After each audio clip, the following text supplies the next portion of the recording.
Continuing with the final part of my story, then I said he was my only family. I'm living in a little pension room. I can't work anymore. I can barely take care of myself. Please forgive me and help me. He was using the same emotional manipulation as always, but now he had no power over me at all. Sylvia, who was organizing some herbs on a shelf, realized that something was happening and approached. I whispered to her, "You can go to lunch. I'll resolve this here." She left discreetly, leaving us alone. I didn't want witnesses for the conversation I was going to have with that man who was once my son. I listened to everything he had to say without interrupting, observing every detail of that body that was once strong and was now debilitated. He told me that the multiple sclerosis had started about 5 years ago, that at first it was just some numbness in the legs, but that it got worse until he lost part of his movements, that his hands were also compromised, that he had difficulty holding objects, balancing walking long distances. He told me that he had been fired from his job in construction because he could no longer carry weight, that the disability pension money barely covered the room where he lived and food, that he could no longer take a bath properly by himself, that sometimes he went days without being able to have a decent meal, that he was afraid of falling and having no one to help. When he finished speaking, I took a deep breath and said with the firmest voice I could, "Now you know what it's like to be dependent on someone, don't you? You know what it's like not to be able to defend yourself, to have to trust that the person who takes care of you won't hurt you, won't take advantage of your weakness." I saw his face changing color when he understood where I was going with those words. I continued speaking with a tranquility that surprised me. "Do you remember what you did to me for 10 years while I was paralyzed? Do you remember how you abused me every day? How you threatened me? How you turned my life into a hell? Do you remember that I begged you to stop and you said I had to be grateful because you were taking care of me?" He tried to interrupt me, but I raised my hand and didn't let him. It was my turn to speak.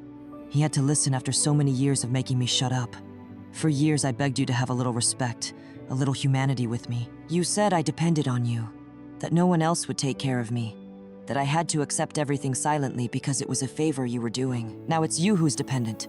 It's you who needs care." I saw that he was getting desperate, realizing that I wasn't going to give in to emotional blackmail as he expected. He tried to change strategy. "Mom, I was young. I was immature. I didn't know what I was doing. Now I understand that I was wrong, that I hurt you. I regret everything. I swear to God I regret it. But I had heard that talk before at the time of the trial. You regret it because you need me now, not because you understood the harm you did to me.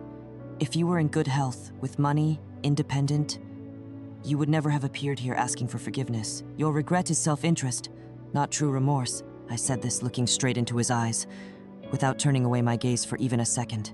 He tried the last card, the most disgusting of all. "Mom, I know you're a good person, a person of faith, a person who forgives. You've always been like that.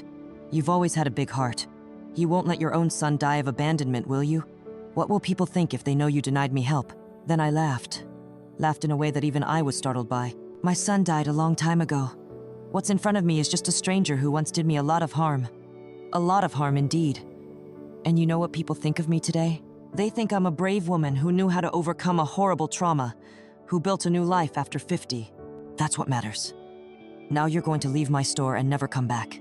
You're going to look for some public nursing home, some charity institution, someone who is paid by the government to take care of you.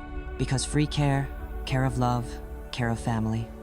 You lost the right to that when you decided to transform me into a sexual object for an entire decade." He left the store staggering, crying loudly, but I didn't feel even a bit of pity. After he left, I locked the door of the store, turned the little sign to closed, and sat in the chair behind the counter. I cried a lot, but it wasn't a cry of sadness. It was a cry of total liberation. It was as if a huge weight had been lifted from my shoulders all at once. Finally, I had managed to look my aggressor in the eye and say no. I had managed to have the power that he had taken from me during so many years of terror.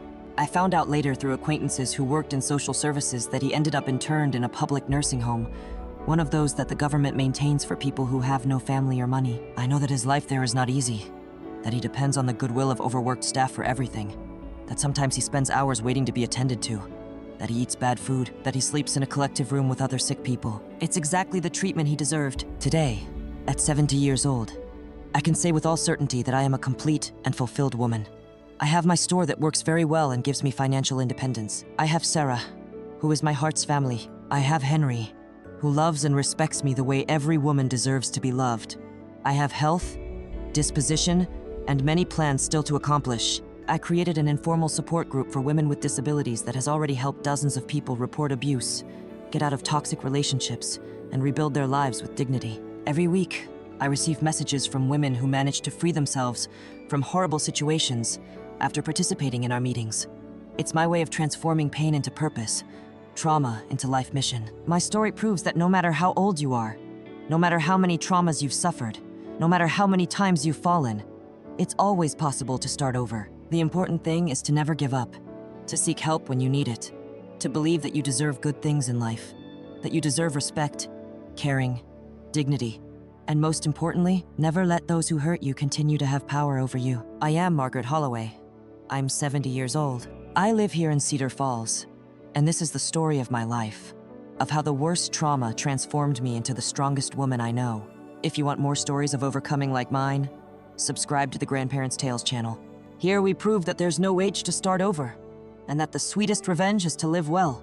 So, did you like my story? Today, I feel victorious because I strived as best I could to overcome all difficulties. If you can, click on the squares that are passing on the screen to see more videos and hear more stories of warrior women like me. You'll be surprised at the strength that we American women have to overcome anything that life puts in our way.